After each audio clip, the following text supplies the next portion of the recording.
This program is called Built to Last or Gone Too Fast, New Leadership for the Digital Economy. So we have in store for us tonight a forward-looking discussion about the phenomenal impact of digital technologies on businesses around the globe and strategies for developing the leadership skills and practices that will be needed to compete. The genesis of the program is a study by Oxford Economics on this topic, and so we'll be talking about some of the findings from that, but that study is still underway. Here to lend their views, we have a diverse group of speakers: Heather Hiles of Pathbrite, Susan Lovegren from Juniper Networks, Arlen Shenkman from SAP North America, and Garvis Toler from the New York Stock Exchange. And here to lead them in conversation, and we've asked him also to weigh in himself with his own insights, is Michael Chui, partner at McKinsey Global Institute. We also wish to acknowledge Atlee Erlingson and Jackie Suarez of SAP for their help and assistance in creating this program. Thank you very much. Thank you. Now, if you are attending a Churchill Club program for the first time, you are in very good company. Many thousands of other motivated leaders have gathered at Churchill Club over the past 3 decades to advance their work-life objectives and also to try to move the needle around innovation and economic growth. At every program, we seek to provide you with new insights and opportunities that are not readily available elsewhere. We ask our speakers to, instead of pitching, to think of themselves as advancing collective knowledge and delivering their own latest points of view. So tonight's speakers will now join other Churchill alumni, from Bill Gates and Hasso Plattner to Elon Musk, Penny Pritzker, Ursula Burns, and the great Andy Grove, former Intel CEO, made his last public appearance on our stage last September. We invite you to join us and participate in the extraordinary things that we are doing here. If you're tweeting tonight, please use the hashtag Churchill Club. And now, let us give a very warm welcome to our speakers and moderator.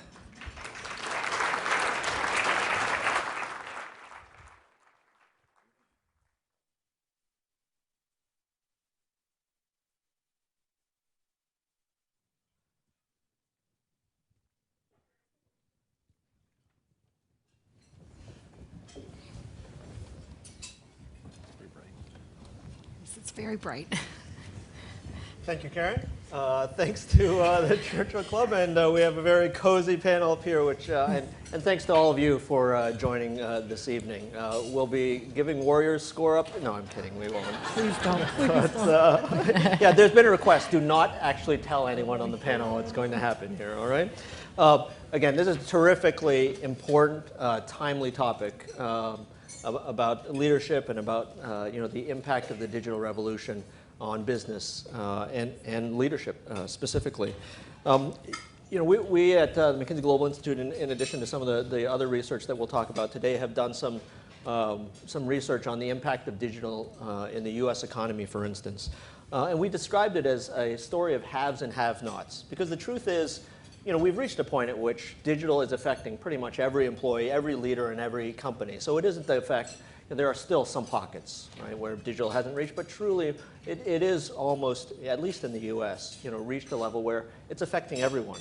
But there is a gigantic difference between those companies and those sectors that are deploying digitally more intensely than others. In fact, our estimate is that roughly the US has only reached 18% of its potential in using digital.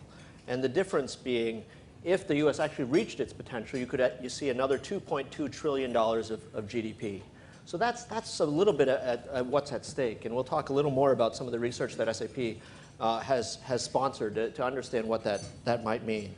But I think the other interesting part of it is, much as we talk about the impact of the technology itself, the title of this session is Built to Last or Gone Too Fast, right? Who's read Built to Last? Jim Collins' book? What happens to a company when they're listed in as an example in a book like that? Sorry, right? I mean, it seems to be a curse when you're described as an example of a company that's built to last or what have you.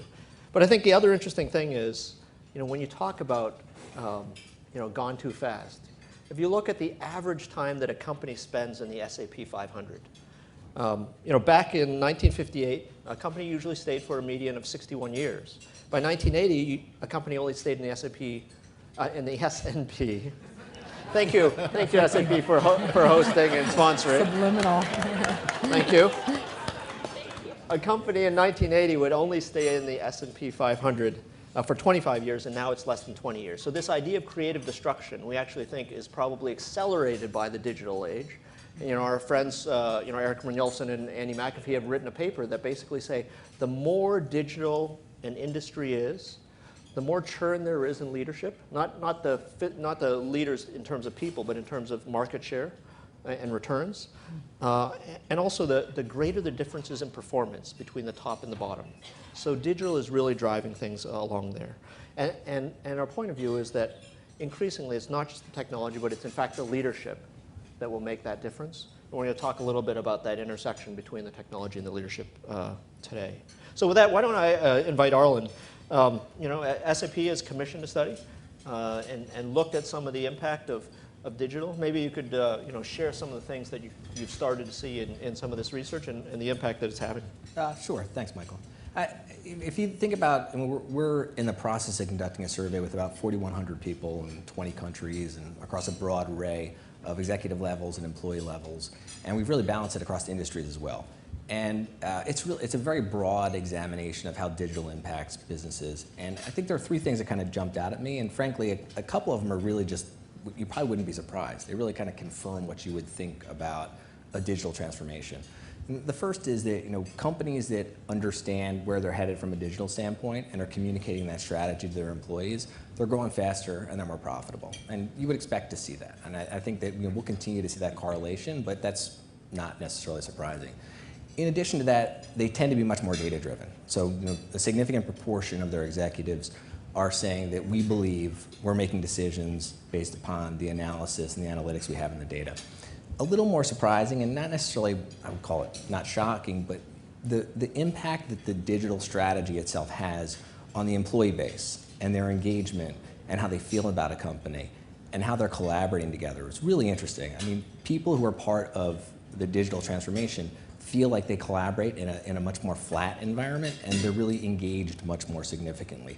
So I thought that was really interesting to just see, in some respects, one could argue that the digital transformation is an avenue to access employees.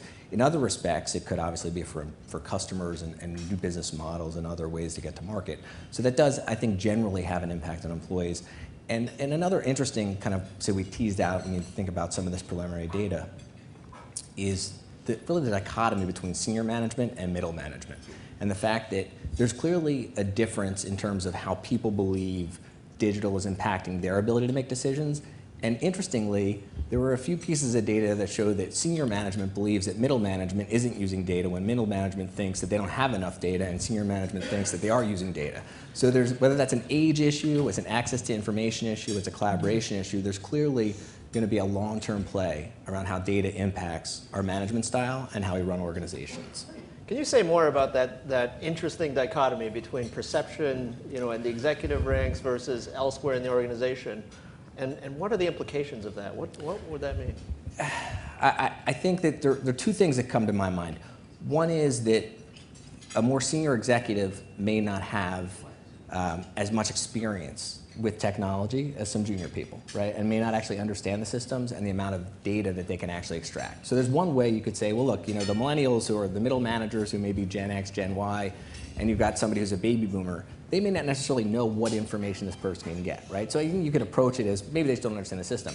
The flip side is perhaps the senior manager actually has access to this information, may know how to get it or not, or they may see it, but the middle manager doesn't. So they assume they're getting access to data, or they have the ability to digest that data and put it into a context where they can make a decision, but the senior manager doesn't think so. So whether or not that's a system issue, whether it's a collaboration issue, whether it's an age issue, it really wasn't clear to me from kind of the initial swath of data that we had. Susan, I'm curious, in your experience, right, you lead the HR function, Yes. Years of experience there. Does that jive with the things that you see as you look across employee populations and the impact that digital has on them? Yeah, I think some of the themes that Arlen was teasing out of the study definitely resonate. I think there's a lot happening with the digital transformation in terms of business models, and if you think about kind of traditional companies, how they've been set up with hierarchies, and work is typically done through departments or through functional groups, and all of this is really changing. So everything from how you think about organizational structures, how work gets done, this topic around collaboration, and having the right tools to be able to collaborate, it impacts everything, down to your physical space, how you're going to organize your company, both structurally as well as physically. Digital, it has huge implications all the way around. So definitely see that, and definitely see the generational differences as well, and trying to figure out how do you get everybody to come together in a way where they can perform their best work. I'm very curious. You mentioned that it impacts even the physical environments in which people work. How have you seen that happen? So in my last company that I was a part of leading the HR function, it was Plantronics, and it was a very interesting experience. And the entire culture was organized around 3 pillars, and it was around culture, physical space, and IT tools. And the platform was called Smarter Working, and the idea was in that particular business model, they really wanted to be kind of an internal lab of how you could work in a very collaborative way. So the physical space was designed to create serendipitous encounters where people would have opportunities to come together and work. There would be very intentional choices around the color of the paint, around the tools that were available for employees to use so they could collaborate or have quiet space. Every need, if you will, was taken into consideration, so there was that end-to-end experience. And so that's something I think a lot about coming back into Juniper, which has a more traditional physical space, and having experienced that less traditional space and understanding the impact of that and the energy that that created, and the fact that it did create a lot more collaboration. It was a very interesting experience to have, and a very interesting contrast. What paint color promotes collaboration? Okay, so I can't say collaboration necessarily, but energy. So it was a lot of lime greens, a lot of the bright primary colors definitely have an impact. All right, we'll check back with And the I would also Pantone. suggest putting a hydroponic garden in your back parking lot and serve the lettuce in your salad bar, and you get a lot of happy employees. All right, that's good too. And then what type of physical environments promote serendipitous? Yeah, so there's things you can do physically in the workspace where you could have things like a fish tank, where you have something that draws people together. You could have something programmed in your system. It could be something, of a nature scene, but something that draws people in. Some companies have used things like a question of the day or a giant gumball machine or something that draws people in, and you mix it up. You keep moving things and you keep things interesting. So the sense of whimsy and the sense of curiosity and innovation and bringing people together for a variety of reasons. And it could be your hydroponic garden, and it could be an event that you've got planned for your employees. So some of these things may seem kind of silly on the surface, but when you think about employee experience and expectations and how people want to come together and choose, a lot of this is choice, because people can work from home, they can work in drop-in spaces. There's a lot of places people can work, but to choose to come to a place, they're looking for that experience, something that is special. Great. If I can add to the geographical piece of that, I work at the New York Stock Exchange, and everyone knows the very old iconic building and everything. But one of the things that the new owners of the stock exchange did is they took out on every floor, they took off all the kitchens, no coffee machines or anything. But on the 17th floor, there's a wonderful, really big, wide open space with coffee machines and food. And so what you've really seen is some of that organic, serendipitous conversation happening much more organically.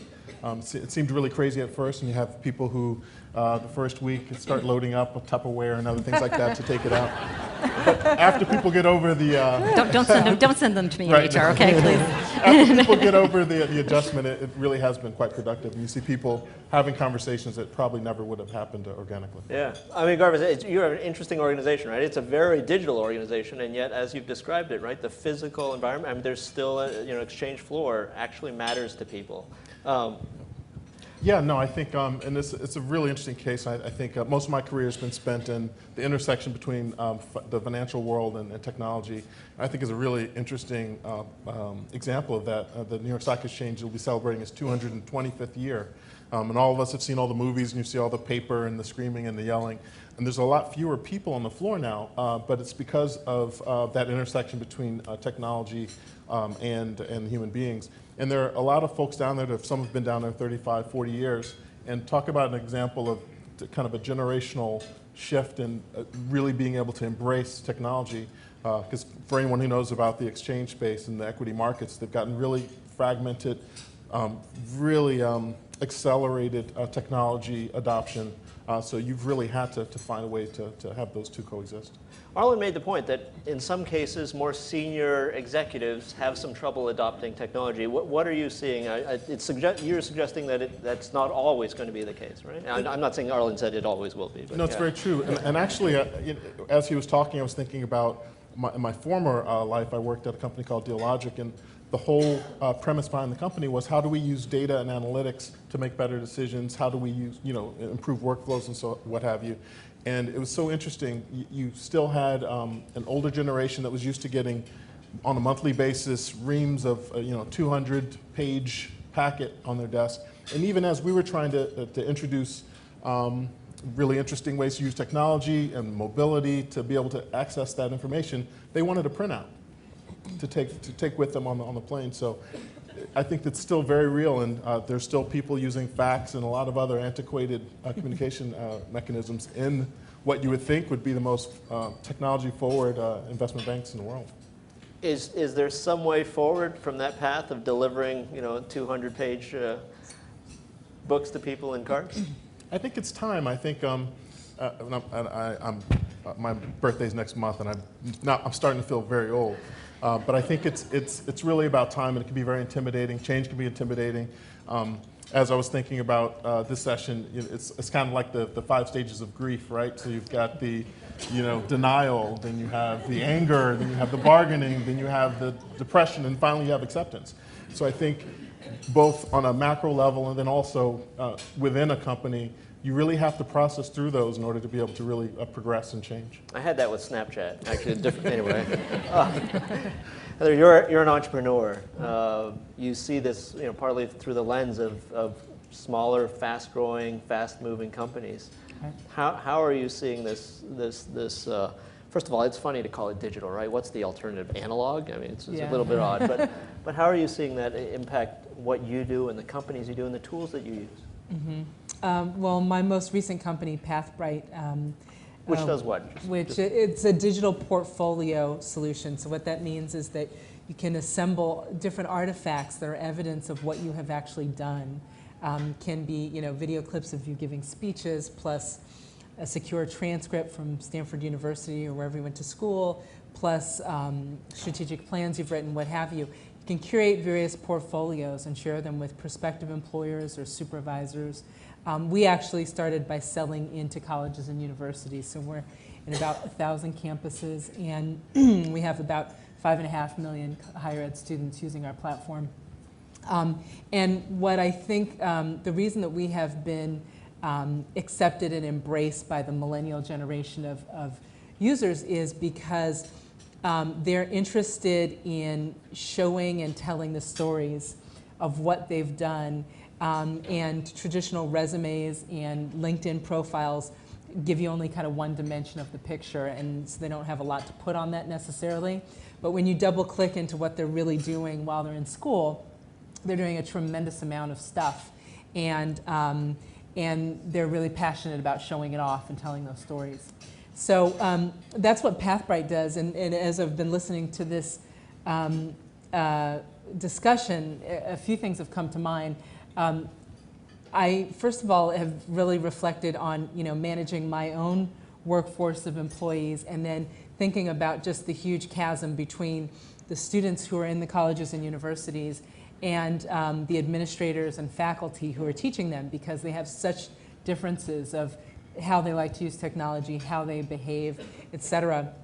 Our office, we were bought by Cengage Learning the end of last year. But our office south of Market was one big open room plus a conference room, and we were practically paperless.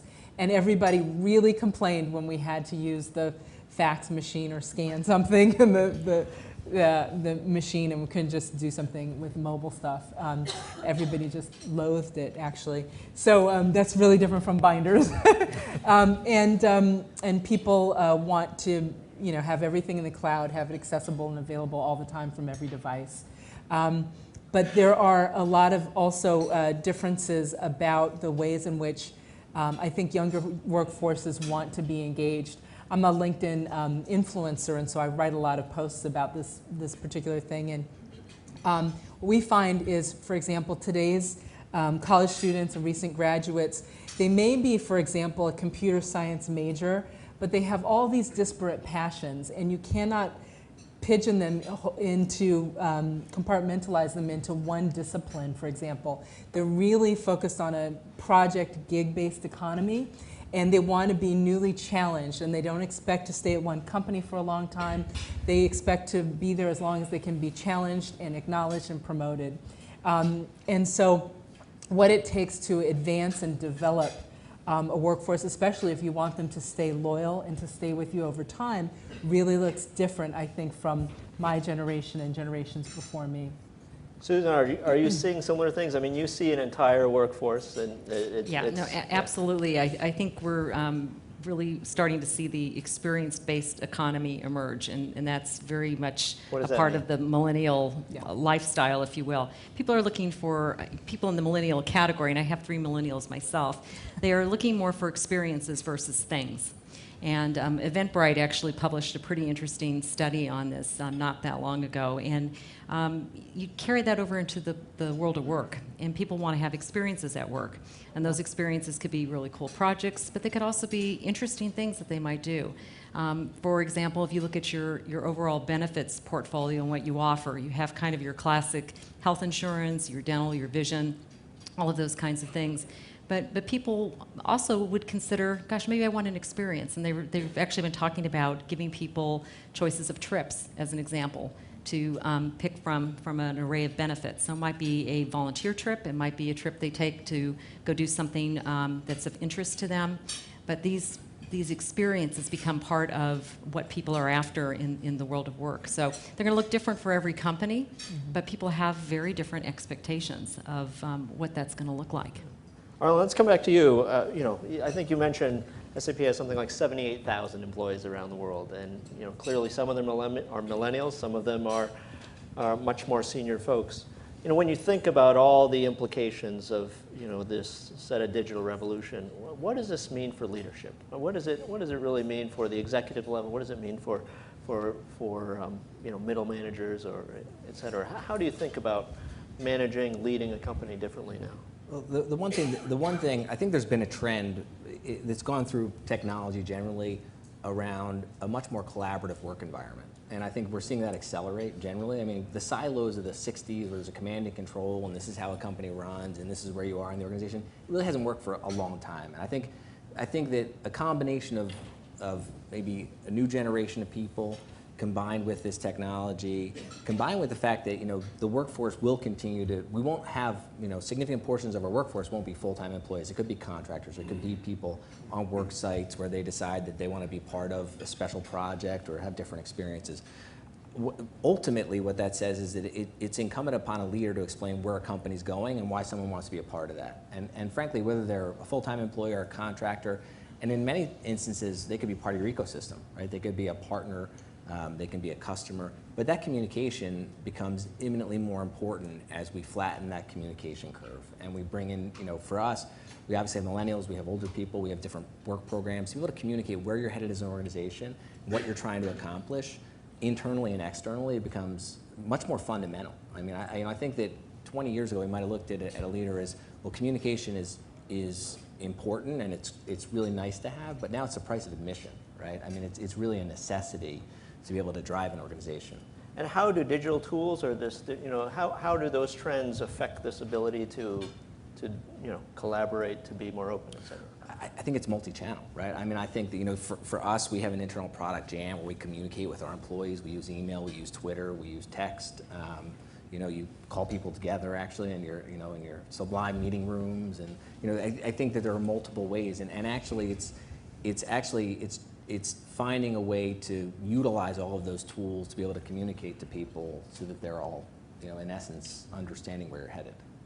We had this discussion over dinner about how much time we spend in email, right? I mean, some of our research says, knowledge workers spend about 30% of their time on email, and I mean, it's this is our most common collaboration tool, and it still has CC in it, right? When's the last time someone saw a CC? It's a little weird. Do you see us having tools that allow us to do better than we have been doing? I think there are tools out there. I think that it's a matter of figuring out where a person's style is and what an organization's style is. And people use different tools in different ways.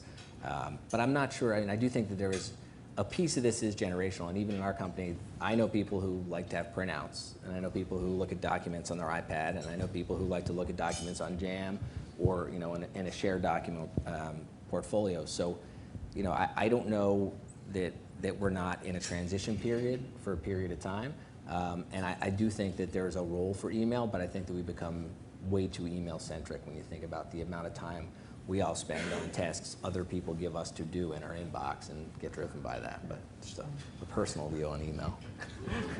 Garvis, let's turn to you. Oh, please, go ahead. On that one real quick, I mean, I'd like to hear the answer to how many times have each of you who are managing this generation had to ask the question, well, did you call them? Because I find that happens quite a bit.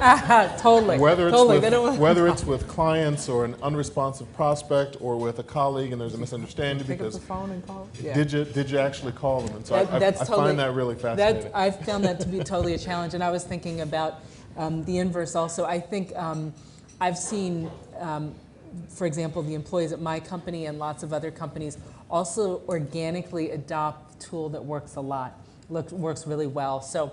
We tried every kind of online product, and I would get comfortable with GoToMeeting, but they were always trying others and just didn't want to use what I was comfortable using because they always wanted to see what was better and better and better.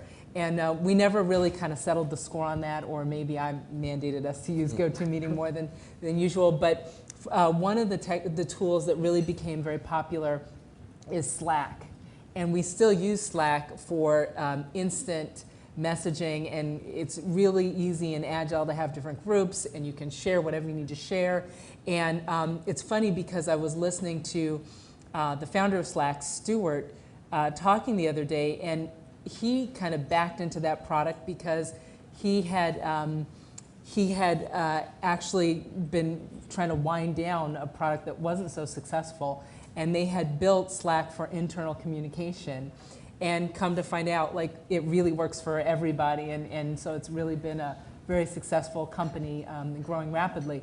So I think that the tools that work really, really well will organically kind of come to the forefront.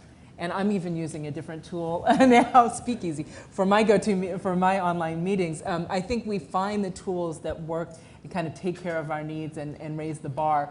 But it's going to be one where I think there's just continuous adoption of new tools as people find them important. But sometimes people do, especially younger folk, do kind of forget the fundamentals. And I do find that there's a lot of coaching that needs to happen around how do you relate directly to people, and there are different kind of strengths and weaknesses of this generation, if you want to generalize.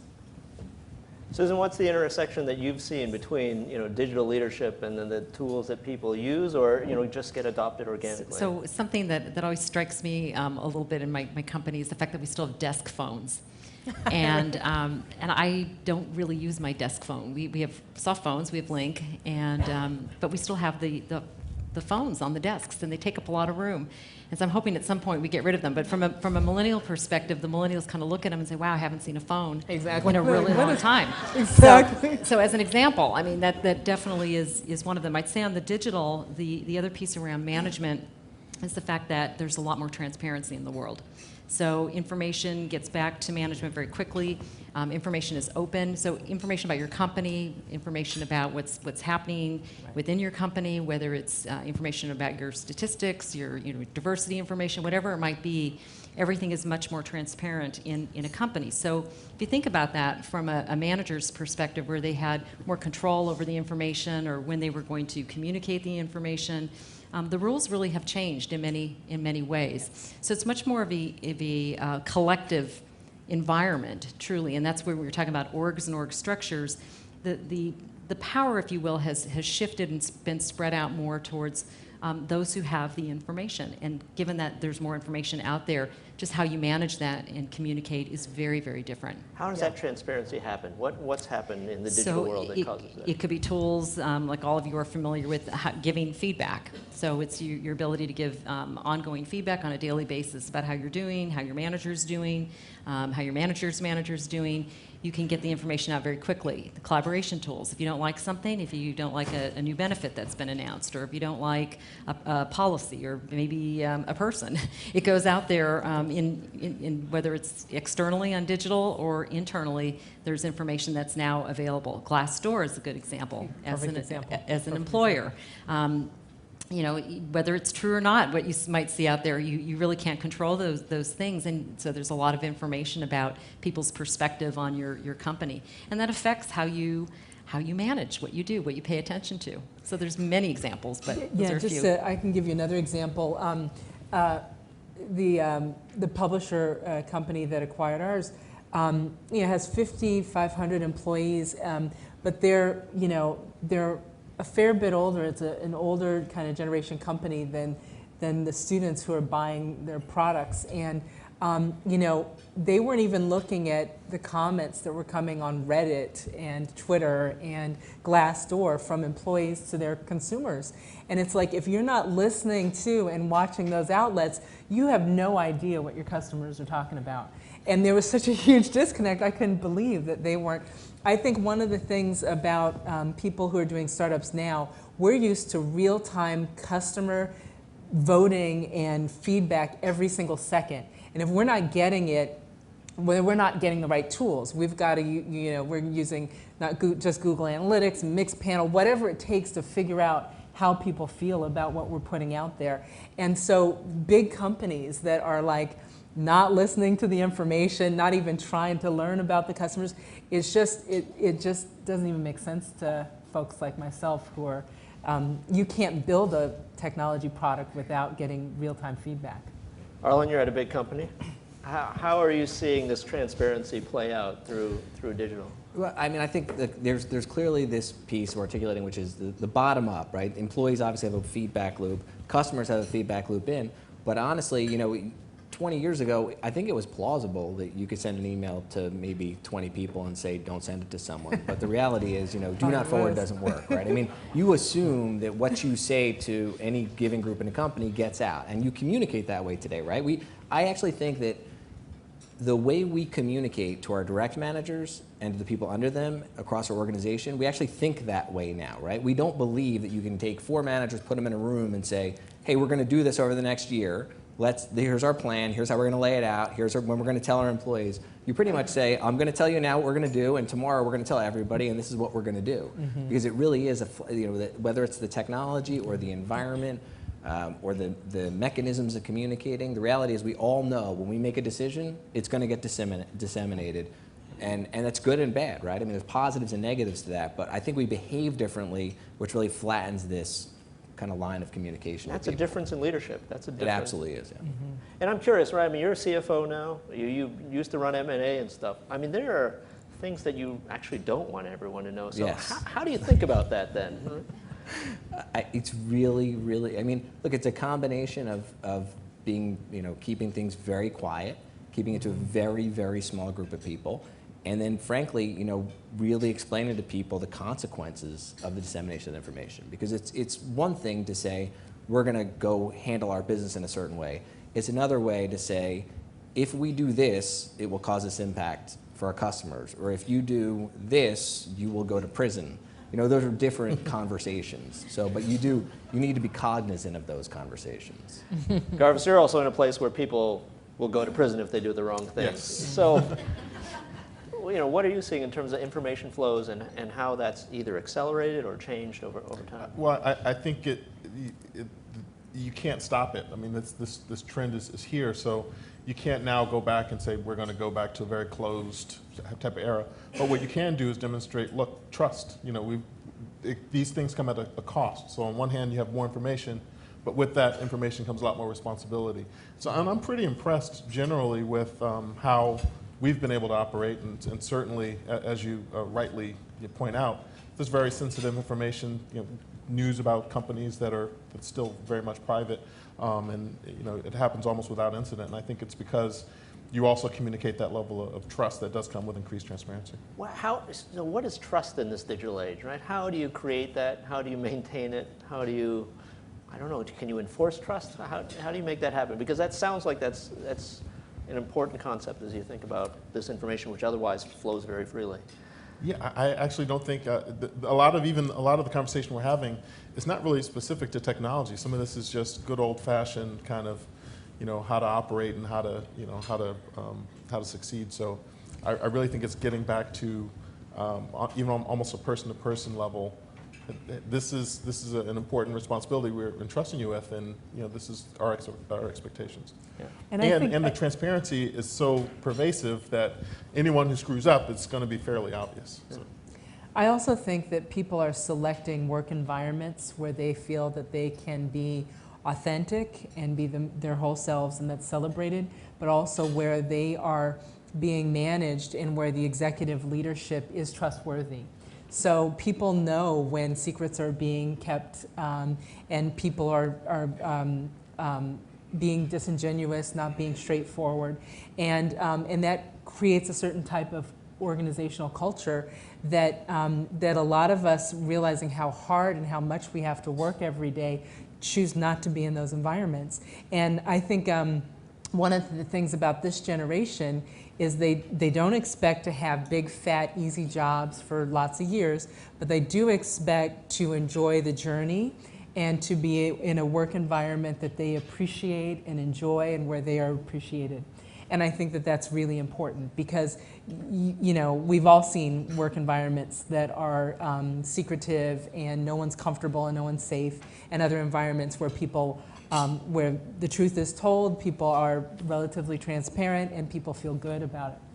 Bring up an interesting point, right, which is a little bit about culture and practices and all these sorts of things. Arlen, we talked earlier about, again, not that every company is the same, but there are some things that are characteristic about companies here, around San Francisco and the Valley, et cetera, that might be different in other places. Can you talk a little bit about, what some of those things are and what that might mean for companies, everywhere?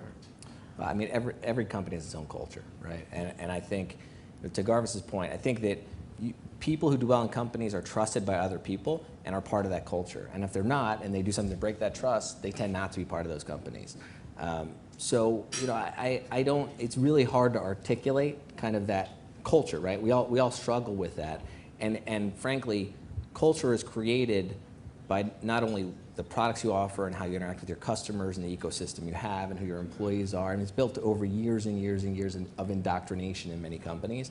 But it's something that's very distinct in companies. And for us, we actually have historically, and I think it's served us well through technology, we have a very consensus-driven organization. I mean, for the founders of our company, we've been around for 40 years, the founders of our company always drove a highly collaborative, consensus-driven organization, to the point where people say, well, the CEO said X, why didn't you do it? And people say, well, because we're still thinking about it. We're not really sure. We're going to get around to it when we all agree, but we're going to wait.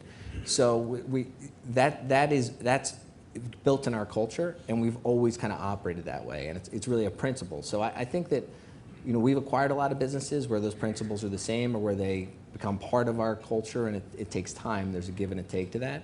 But ultimately, I think that success in business, whether it's in an acquisition or whether it's organically growing your business or whether it's satisfying your customers, is actually understanding what you're good at as a company, what your culture is, what you can achieve, and what you can't achieve. Mm-hmm.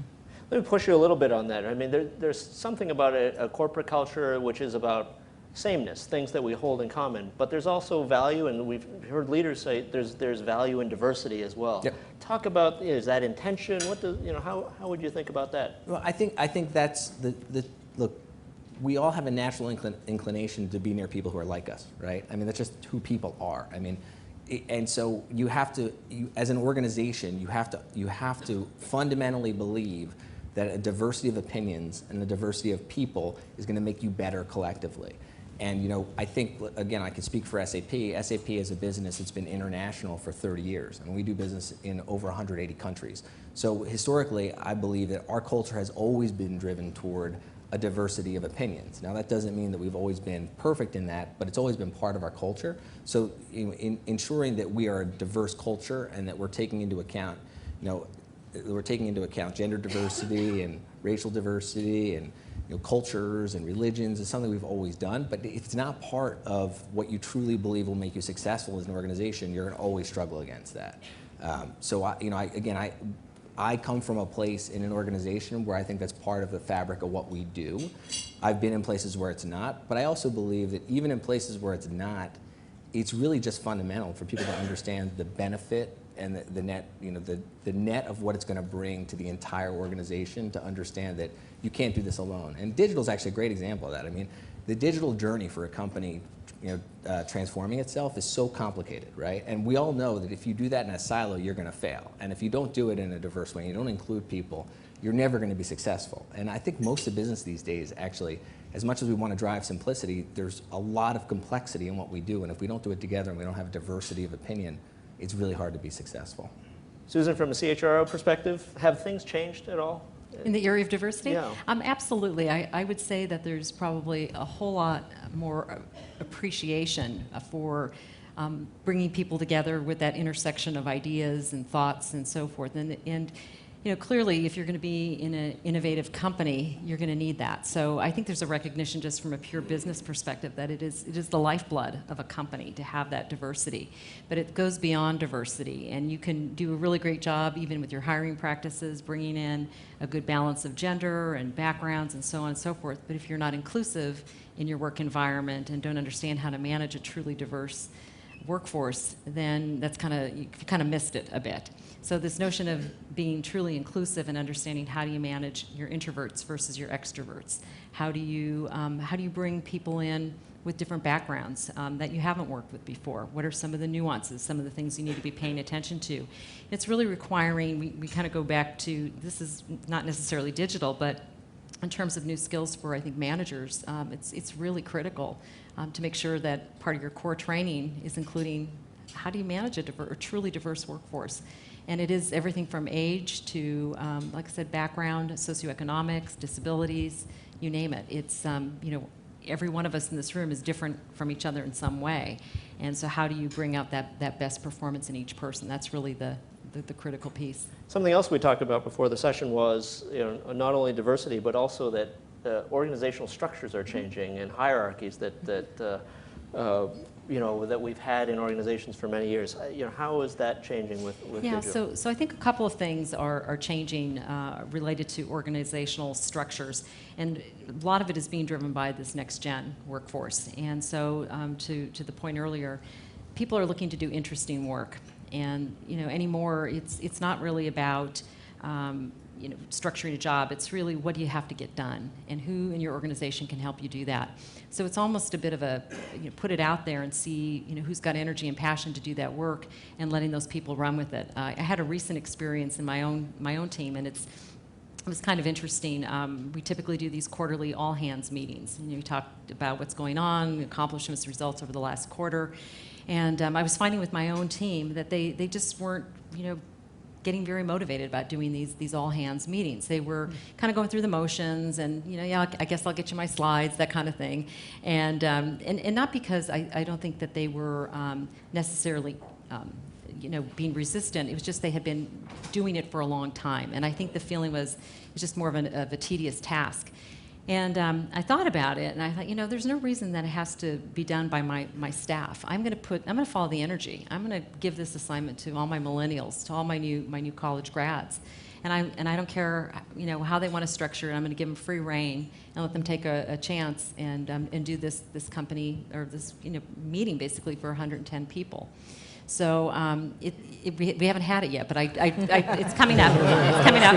It's coming up. It'll be done in May. But what I can tell you about it, which was really interesting, it completely changed the energy. So it changed the energy of the people who were asked to do something that they thought, I have to work 15 years to be able to run and lead one of these big meetings. So they felt really honored and privileged and excited to be able to do something fun. They felt empowered. And the people on my team felt like really empowered as well, that they could mentor and help folks. So it completely changed something that was just more of a task into something that was really powerful and interesting. And I suspect I'm going to wind up dancing or singing or something when they do it. And I think it's going to be a whole lot more fun. So, it's those kinds of things. It's really thinking differently about your workforce and what they want to do. And people are dying to do a lot of things. It's just a matter of changing the rules a little bit about what that looks like and being a little creative and taking some risk. Right. Heather, And go ahead. it also being safe for people to experiment, and maybe it won't be the perfect okay. presentation or whatever, and that needs to be okay too. Because there's so much learning that happens when people, I remember having a new sales development rep have her give her first demo, and she was like, oh, I've got this just down. She gave a terrible demo, and it was kind of a waste of time for the other team members who were there, but it was such a great learning experience because she realized how much she didn't know. But you've got to have those environments where people can experiment and risk and it be okay not to always succeed. Let me come to you, Garvis, in a moment, but just to remind you, in terms of energy in the room, we're going to come for questions from those of you in the room soon. So, Garvis, I was just go going to ahead. make a statement on a lot of it. I think comes down to that org structure, and I've worked at two extremes. One in a bank that's very hierarchical, very rigid, which works for that in many ways, but also a software company called Risk Metrics I worked at. I'm not sure if you all are familiar with them, but they actually did a Harvard Business School case study on them, and they coined the phrase, the term adhocracy.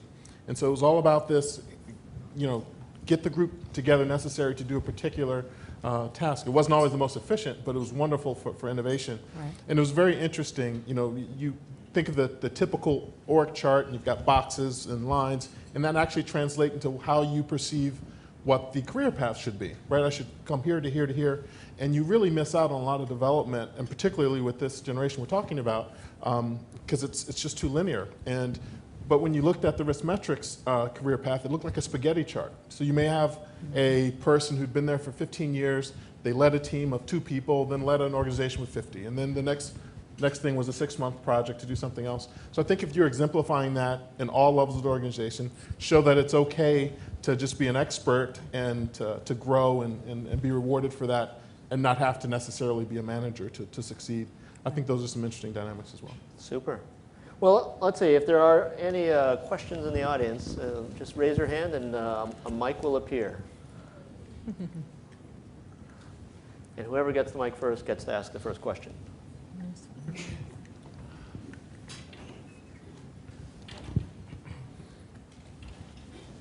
Or a mic won't appear, and we'll just keep talking over here. There she is. Here it is.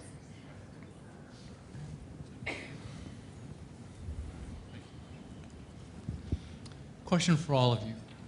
If you wouldn't mind identifying yourself, that'd be great too. Thank you. My name is Peter Meyer. I work on creating new markets. Does managing growth change when you have a digital environment and more digital environment?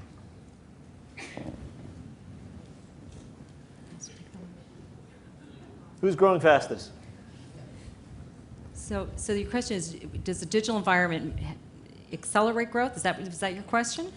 Change it. More like, do you accelerate growth with digital environment, and does it change? I mean, I think so the concept, right, the ability to grow in a digital environment is absolutely accelerated. There's no doubt about that, right? To Michael's point about the life cycle of S&P companies, there's no doubt business models innovate. I think the concepts of how you manage an organization that's going through hypergrowth, again, are impacted by this flattening of the communication curve and kind of the management style. So I think everything's accelerated, but I'm not sure that the concept of growth and whether I don't know whether hypergrowth in eBay is substantially different than Google or what you see in Facebook today, right? I mean, I would imagine, and again, I'm coming from a different time, that there are a lot of cultural commonalities, but it's compressed. And that you know, digital absolutely accelerates that, but I don't know that human behavior is fundamentally different other than the fact that the communication lines are essentially tied together and the acceleration is there. You know, but I'm not sure that I've you know, been subjected to that specific, you know, growing Facebook or you know, Google or Twitter in a hyper environment. Arlen, you've also talked about the difference between using digital as an attacker versus a defender position. Can you say a little more about that? Yeah, I mean, I think that, look, there's the big question, the elephant in the room, I think, actually, about digital is, you know, what does digital mean to you, right? What does it mean to your business? I mean, are you using digital for new business models? Are you using digital because you want to have better data analytics around what your business is doing? Are you using it for organizational purposes? Are you using it for process optimization? You know, are using it to have a different customer experience? So this concept of digital, we talk about it as if it's one concept. It's not. And so, you know, that idea in and of itself has to be kind of, you know, I think it has to be extrapolated into what it means for your business. And frankly, look, there's different ways of attacking digital. You can use it as a tool to grow your business, and there's an opportunity there, and you can use it defensively to protect your business because you think there's people who could be new entrants in your business. That's very specific, I think, to your business and to your industry. You know, I mean, a mining company is going to have a much different approach to digital than, you know, than a big box retailer. So you know, there's no, there's not an easy way to address that, but I do think there's clearly a component which is defensive. There's clearly a component which is offensive, and then I think it depends which component you're on. So that matrix gets pretty large, pretty fast. Yeah. All right. Next question. Hi, my name is Zara Ardehali, and I run demand gen for Azul Systems. My question is for the whole panel. We talked a little bit about, or a lot about the transformation, digital transformation within the company. But every company is selling either to other businesses or consumers, and especially into B2B. One of the changes that has happened is how you interact with your customers, and especially how you're going after customers and targeting new customers. And based on what Sirius Decision and some other companies have said, 60 to 70% of the buyer's journey happens online and over digital interactions. So how do you see this digital transformation affecting how you sell to your customers, and how this is going to be even evolving more and more because everybody buys online, right, and interacting with a sales rep? Thank you. Heather, you want to take it? Sure. I think it's absolutely the case that, you know, I think, for example, when we're selling to colleges and universities and going for the B2B sales, you know, the ability to do as much as possible from inside sales and through different email campaigns and that sort of thing, and to get as much of that stuff done online as possible, it actually makes salespeople be able to focus on the high-level relationships. And so in the college environment, for example, that means is that I would be talking with provosts and vice provosts of academic affairs or what have you about the high-level real problems that they have around retention of students and graduation of students and the cost of doing that or the cost of losing a student and replacing them, and could talk to them about institution-wide solutions and have the high-level conversations where all the demoing of the product and all the back and forth of haggling over the cost per seat and all that kind of stuff can really be done all online. And so what I found is that it's really expedited getting to the quality conversation and making that you know, how you spend your good time with the customers. So I just think that so many online tools just make the time that you have hopefully with the customers be all the better kind of quality conversation or experience. I would totally agree with you. Although again, and maybe this is a little contrarian for this audience, I really do think it is about the balance though, and that the pendulum can certainly swing too far. We can have all the data, all of the technological tools, but at the end of the day, you've got to sell to a human being. And I think about the experience of calling your bank or making a train reservation, and you spend the first several frustrating minutes talking to the automated voice. So I just try to keep that in mind as we get increasingly sophisticated tools to help get at that right customer.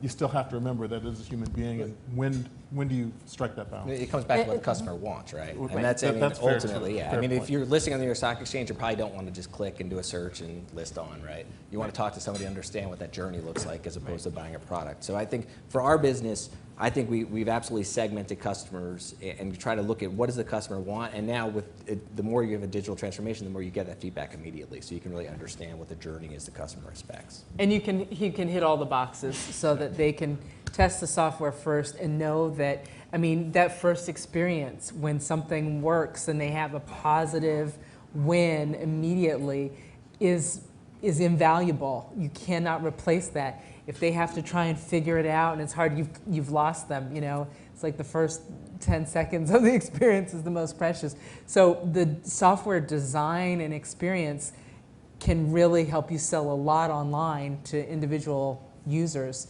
or the buyer of software for a department of an enterprise. But you have to have both modalities or whatever it is that you're selling. It depends on the product.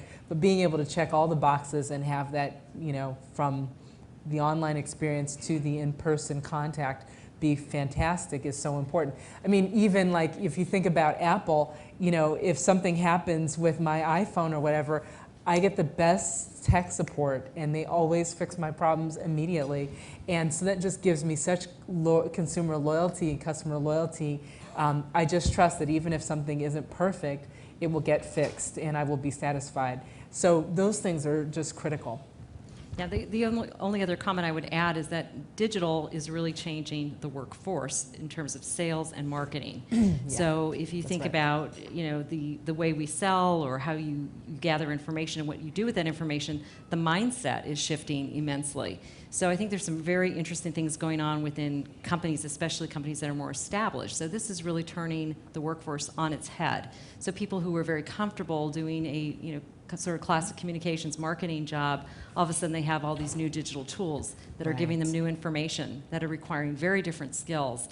So it is a very, very impactful time. And it's not that people can't close that gap or make that journey, but from a management perspective, from a skill set perspective, it is changing our companies in many respects. So yeah, just the knowledge of how you use different social media, how you use a Twitter business account versus a Facebook, and all the amazing things you can learn from your Facebook presence to like how I would use LinkedIn. I mean, I just have this huge channel of, I have 110,000 plus followers, but they're all people who are willing to read my posts because they care about this issue. They're perfect, you know, stream of prospective customers.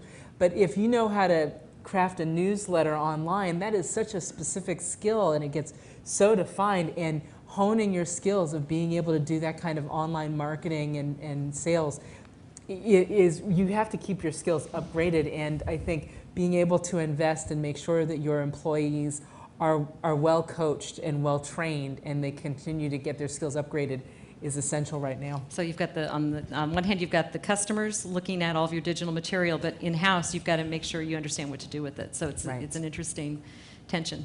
Terrific. I also like the idea of press button to IPO. We'll see that soon. As long as it's New York Stock Exchange. Yeah, at the New York Stock Exchange. Next question. Mike, okay, it's working now.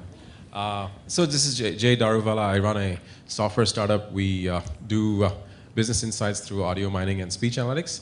The question is addressed towards Garvis, but it's really meant for the entire panel. So Garvis, you talked about risk metrics, and you sort of alluded to that, the whole Reid Hoffman like tour of duty, you know, concept of temporary project and product teams for a couple of years and so on. So the question really is that, do you think that would work at much larger you know, corporations like an SAP or a Verizon? And if not, then why not? Well, look, I've done a bit of business in Japan, and for those of you who have seen that, it's not unusual for even very large companies to rotate executives every couple of years at all levels of the organization. I guess there's a limit to that before you start having a disruption in your productivity.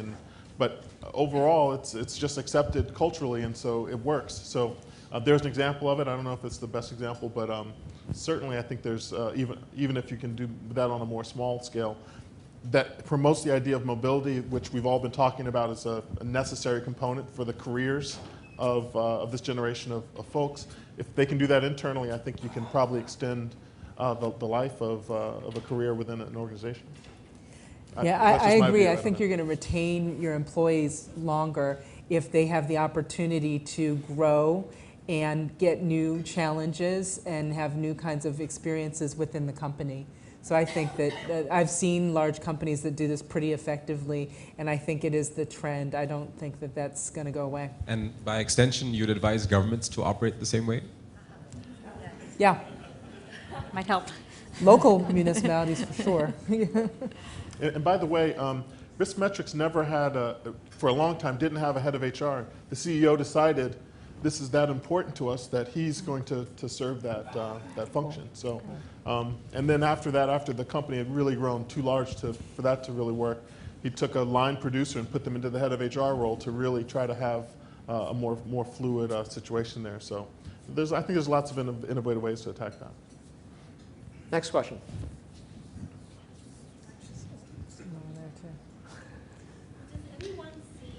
Saturation point in digital technology and find it hampering social intelligence part of the equation for both business and social? I've seen an organization of late that has just too many tools that are overlapping. So people are trying to figure out, are we doing this in this platform or that platform or that platform? And what that means is they just haven't had a good CIO or someone to consolidate the technologies. So there's that problem. I've even seen colleges and universities that have multiple learning management systems within the university, which is completely redundant and takes away half the benefits of using a learning management system. So I've seen those kinds of problems. I hear a lot of this, and I think it was implied earlier that there are a lot of people who could lose their emotional intelligence by just being in front of screens all the time and texting and forgetting how to have a call and talk to people. And I think that is possible. I haven't experienced it directly, but what I will say is that I also, I was talking earlier with someone about, I think that there are other ways that some technologies actually could help build empathy and understanding for people. So immersive VR experiences, certain kinds of games, actually help people in a safe environment where they're not at risk of hurting someone else's feelings, actually experiment with different kinds of communication with different kinds of people. And I actually think that that's a powerful tool for learning how to be more inclusive of diverse workforces and how to learn more emotional intelligence. Yeah, I would personally believe it will become much more integrated, and this will be done through wearables and through sensor technology. To your point, we experimented a little bit with my team with a device that measured your breathing. And the idea behind it was to look at when you were starting to go into stress, when you were focused, when you had high periods of productivity, and also physical activity. So it was a tracker that measured your breathing and was able to provide you with some analytics around how you were doing. And you could study that over a period of time and get a better insight to the kinds of things that were going to cause you stress, the kinds of maybe even interactions, or maybe you had a phone call, or you had something that was very stressful and difficult coming up. You had a little bit more self-awareness and composure. So I think there's an opportunity to kind of hit that EQ side of the equation as well as increase your overall wellness and well-being. You make a reference to all these slightly mysterious things like the color of walls. What does the machine look like that measures your breath? It's called Spire. It's a little wearable device, Spire, and it was developed out at Stanford. And it was I'm not endorsing it, so that's why I didn't. I'm not endorsing anything. But it's where do you wear it? You can wear it actually on your bra, or you can wear it on your belt. And it will measure your breathing. And you get a little. Do I have to start wearing a bra now? Yeah. It's entirely up to you. It's okay if you want to. Yeah, if you want really to. Is. We're good. But no, what it does is it gives you, it's a little app, and you just put it on your phone, and you can look at that any time, and you get a slight little vibration. So when you're starting to have a period of stress, you get a little tiny nudge. You get a nudge. And if you think about the digital transformation, it is about personalization. We all want these personal experiences so we can be the best we can be. That's why we use all this stuff. And so to get insights about how your day is going that's personal to you, to measure that in a way that is very scientific, you can learn some things about yourself, and you can be a better team by managing that flow, that energy level. And there's certainly a lot to this, and I encourage you to try it. It's quite interesting. And also, I want to be an advocate for little apps that just cause more mindfulness. There's so many good apps, and I won't plug any, but I have my favorite that is a meditation app and helps you just become present in the moment and take that space to become mindful. And I think that those kinds of things, I consciously don't wear my Apple Watch all the time, for example, because I realized it was affecting my behavior when I felt the little motion on my and I didn't like that it was controlling my behavior at certain times. But I think that using technology for our benefit is really an imperative, because it's coming at us anyhow. So we need to get control over it and get comfortable with it. Yeah, exactly. Well, did you have something to add as well? I mean, all I would add, I do think there's a component of leadership here. I mean, it's to the point of you pick up the phone. I mean, 9 out of 10 times, if I have something to really say, I'm going to pick up the phone. And if people work in the office and they may be in the office 2 days a week, if we have a meeting, I want to do it on one of the 2 days that they're in the office. And if they have a meeting, I want them to be together. So, I think that there's not a direct line to, we're all going to just communicate on via, whatever line of collaboration or communication we're using. But I think there is a component of this, which is what's the most effective way for us to operate. And a piece of that may be telecommuting, and a piece of that may be Skype or Jam for us, and a piece of that is in person. And finding that balance, and whether that's a piece of kind of mindfulness and understanding who you are and how you work together, I think technology can help that, but ultimately you have to lead people to the right place so that they interact in the most effective way, and just doing it digitally probably isn't the most effective way long term. Next question. Right here. Chris Cowles, VP of IT. One of the dialogues I don't hear as much activity around is the definition of employee and employment.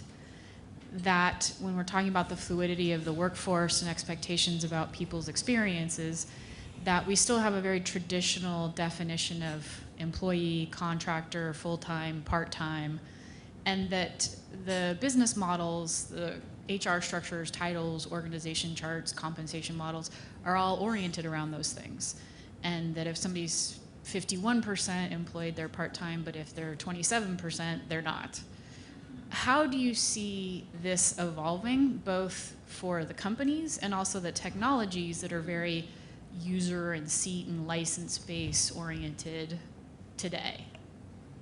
So I'll start with that one. I agree. I think it's coming. It's here. Probably in the next several years, we will have the majority, at least a good 35% of the workforce in some sort of contingent type of arrangement. And to me, it's kind of a classic example where the laws were set up a long time ago to protect people, to make sure that they were treated well, that they were paid appropriately, et cetera, and that also employers were protected from lawsuits and class actions and those kinds of things.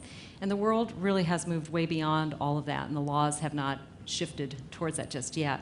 But I think it will happen naturally because people want different types of work arrangements. If you look around, all the drop-in spaces, all the people who are starting their own businesses, all of the entrepreneurs who are out there, digital's made that very, very, very much possible. If you think about private cloud, people can do so much more. They don't have to have a big data center. They can do their business anywhere, anytime. So that's going to promote many more independent contractors, if you will, or people doing their own thing because they want to.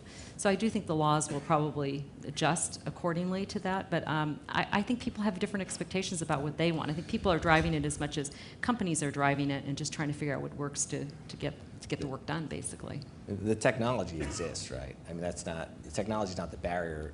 There are socioeconomic barriers, political barriers, there's legal barriers, there's the number of complexities that arise in the question really can't be answered by technology, and that's going to take a lot of time to work itself out. I think, Next question.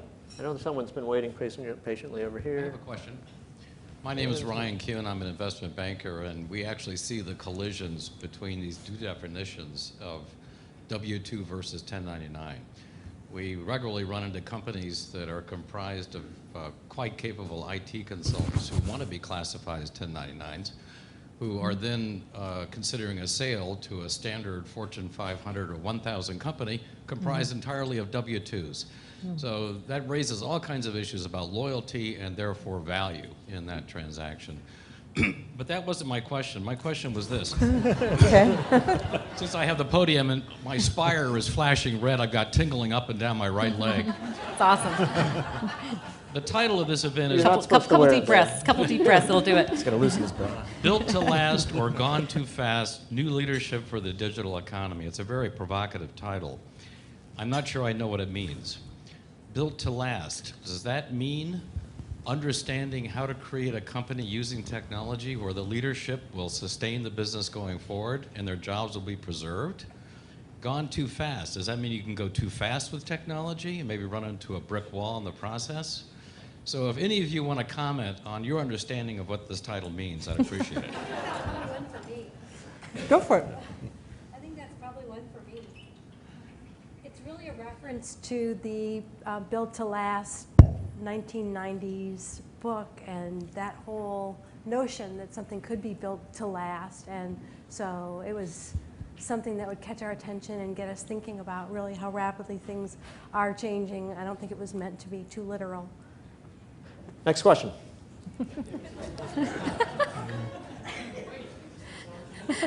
Hey, hi. You go too fast. How do you make decisions about building to last versus hitting a wall? Yes, you can go too fast. Yes. That's my opinion. Okay. Hey, hi. I'm Shaunak. I actually run a social impact fund in New York, and I also run an AI startup over here. So I have two questions in that regard. The first one is a more realistic one.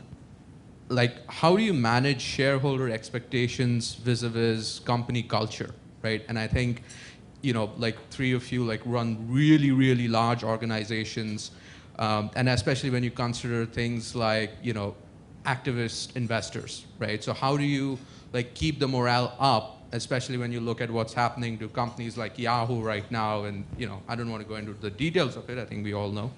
And so what I'm trying to say is that you mentioned about consensus and how SAP is consensus driven, but in such scenarios, do you guys think that the leadership comes from the top and not from the company, because essentially it's the C-suite that's ultimately responsible for making those day-to-day decisions or shareholder decisions? So that's the first question. So why don't you ask the second one too, so we can get all right. Yeah. So the second one is again on the same theme, but since we have someone from the NYSE over here, my question is that you've seen a lot of high frequency trading, a lot of AI related stuff being done in the financial markets, right? So you have thematic investing and so on and so forth. So AI technically has already started to influence shareholder prices, at least in the markets, right? So my question is that from the perspective of employees or the building of an organization, do you think the C-suite needs its own AI? Okay. Arlen, I think you get number one. Garvis, you get to think about number two. Look, I think you raised a couple issues. One was around, activism and the C-suite and dealing with, how you communicate with investors, right? And that's all about clarity of what your expectations are. If you're dealing with Wall Street, and we talk to investors all the time, they have to understand what your strategy is, what you're trying to achieve, where you're deploying your capital, what your growth rates are, and how you're managing your business. That's all about communication. And so I think that if you're going to run, we have 55 analysts that follow our company. We communicate effectively with them so they understand where we're headed. I think when you think about the issues that activists have, they oftentimes are issues with the board itself and with the strategy itself, and they disagree with that. It's hard to have an argument with someone who disagrees with your strategy. They're going to do what they do, right? You can't really communicate with an activist generally. They will ask you for certain things. So I think those are fundamentally different things, how you manage investors who invest in your stock versus people who are activists who have a different opinion of what you need to do. And then finally, underlying that, what I think you raised was, how do you manage your culture? And you know, we all know that culture eats strategy for breakfast, right? And ultimately, that you need to understand the way your business is built so you can manage that effectively. I'm not sure that those things, the two things about how you manage your company and what your goals are relate to how you communicate to your investors, but you don't change your strategy overnight. If you don't understand your strategy, you're in a very, if you don't understand your strategy and how that fits with your culture, you're in a very dangerous position. But I'm not sure I have more to add to it. And you also asked whether it comes from the C-suite.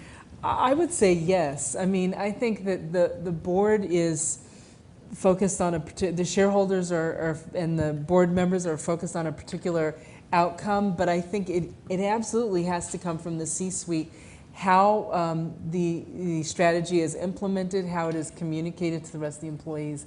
I don't know if you guys agree, but I think that it starts there. Well, I was going to add how that translates into culture at really well-run companies, and it's happening a lot more now, is they're aligned. So not only do you have the communication, but everyone's a shareholder now, right? I think that's been pretty pervasive, and I think to the extent that people really do value that piece of their compensation and their long-term wealth, they're going to be aligned, and I think that can help some of that culturally. Garvis or Susan, does the C-suite need an AI? Does the C-suite need AI? Sure. Yeah, right. It can't hurt, can it? Two more questions. Yeah. Oh, sorry, now it works. Everybody's awake. So I want to come back to the title. So it's not go too fast, it's gone too fast. So the interesting thing I would love to get the panel's opinion on is, here we are with our head in the cloud, Silicon Valley. We can talk about these things. We know how to do startups and sell them and recycle that talent and be willing to do, make mistakes and go through failures. What about the rest of the world? We work a lot. I'm Jens Horstman, by the way, Crestlight Ventures. We bring enterprises and startups together and invest in those relationships. So what we see a lot when we bring startups together with companies in the Midwest or companies in other parts of the world is sort of this angst, this will I survive this? Will I be Teslarized? Right. Will I be Zillowed, red boxed, you name it, right? Yeah. And so I guess I would love to hear, or maybe we all would like to hear, what your thoughts are on, what will happen to those companies? What will happen to the companies that are still saying this whole Silicon Valley thing is just, innovation, we'll deal with that later. Let's go back to the golden days in the meantime. What will happen to those, and how will they will they just die, and what happens to those employees? I'd like to speak from the startup perspective because I actually wanted to keep going for, going public and going for bigger growth. But my last investors were Cengage Learning, and they started selling a lot of Pathbrite, and they really decided they wanted us. They had certain preferences, and they made it really hard for us to take the next step and grow. So it has a lot to do oftentimes with your investors. Also in the education industry, there are like 3 big publishers who, they get billions and billions of dollars, so they have an oligarchy. And so they acquire or squash pretty much anything that comes in their path. And at a certain point, it's really hard to avoid that. I mean, you have to be super, super fortunate and unique to be able to do that. And I think that happens for a lot of entrepreneurs who would like to continue to organically grow, but certain circumstances come in the way where it becomes really difficult. And so it's not always that that we want to slash and burn or just sell off as quickly as possible. But I do think that behavior in Silicon Valley is pretty respected and pretty highly regarded, to get in and out as quickly as possible for as much as possible, because people want to make the returns. And so that is, I don't think that's always the most favorable, best thing that can happen, but sometimes it happens anyhow because the momentum is in that direction. One more question before the lightning round. Anything else? All right, here we go. It's time for the lightning round. Panelists. Very fast questions, very fast Yes. answers. Purple. We're starting with you, Heather. Yes. Okay, I already did it. So good. Which digital leader do you most admire? Elon Musk. Yeah, I was going to say Musk. Got my answer. Bill McDermott. Homer. Mark Benioff. Benioff. Okay. No. What industry has already been transformed most by digital? Garvis. Banking. Banking. Banking. Come on, guys. Come on. You shouldn't be allowed to. I was going to say transportation. I would say transportation. That's a big one. Communication. What industry is most at threat from digital? Heather. I don't know. Start with them. Education. I was like, I don't know. Education. Retail. Transportation. I guess I'm going to say healthcare, education. Healthcare is also, I think, got tremendous. I'm going to say healthcare. She All said. right, that's good. What would you advise someone entering college today to study to take most advantage of digital? Susan. Computer science. Arlen. Data science. Anything that they're really passionate about. Oh, I like that answer. It's spoken by a recovering engineer. Yeah, right. Yeah. And I have love for the liberal arts. I was going to say computer science. Yeah, or data science would be great too. What company would benefit most from a digital transformation? Arlen. General Motors. Wow. Simply company? Okay. That's a hard one. Come back to me. All right. I was going to say the government. Yes. The government. Yes, yeah. I'm going to go with that I'll second that. All right. Yeah, Third that, I guess. What company has surprised you most in terms of its digital transformation? Garvis. I'd like to say the New York Stock Exchange. Arlen. SAP. Juniper Networks. I feel like Intel. What digital tool do you use that has made the most difference in your work? Heather. Which tool? Which digital tool?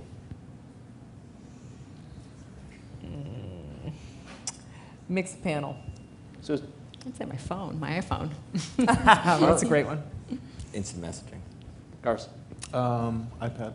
What is the most overhyped digital trend? Garvis. Overhyped. Oh, I got that one. Wearables. Okay, sorry. that one answer. That's it. Garvis. The most overhyped digital trend. Application. Bitcoin. Which one? Bitcoin. Bitcoin. Susan. That's a good one. Oh, shoot. Go next. Already said Fitbit is what I was feeling. Overhyped. All right. Yeah, some of the collaboration tools. Okay.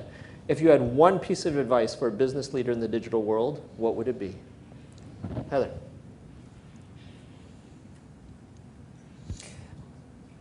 Gain cultural competence. Learn how to be competent. Understand the people of the world today. Susan. I would say stay relevant. Really figure out what's going to keep you relevant, keep you in the game, and pay attention to your customers for sure. Arlen. Focus on what you can gain, not what you would lose. Garvis. Similar to that, combine it with the human element that it's here to help as technology should be a partner, not a replacement. Right. Please thank our panel. Thank you.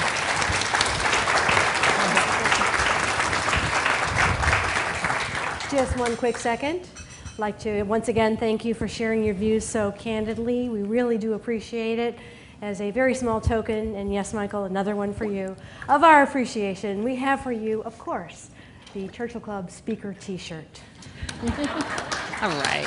Please wear that in good health. You make this a big guy size. It's stylish, it's wearable. It's definitely not overhyped. If you would like to receive further information about the Oxford Economic Study that was referenced tonight, simply write the word yes on your business card and drop it off at the registration table or give it to any Churchill folks around tonight. Just write your email address down if you don't have a card, and we'll have some people get in touch with you with more information. A recording of this program will be viewable on the Churchill Club YouTube channel, hopefully tomorrow, but within a couple of days for sure.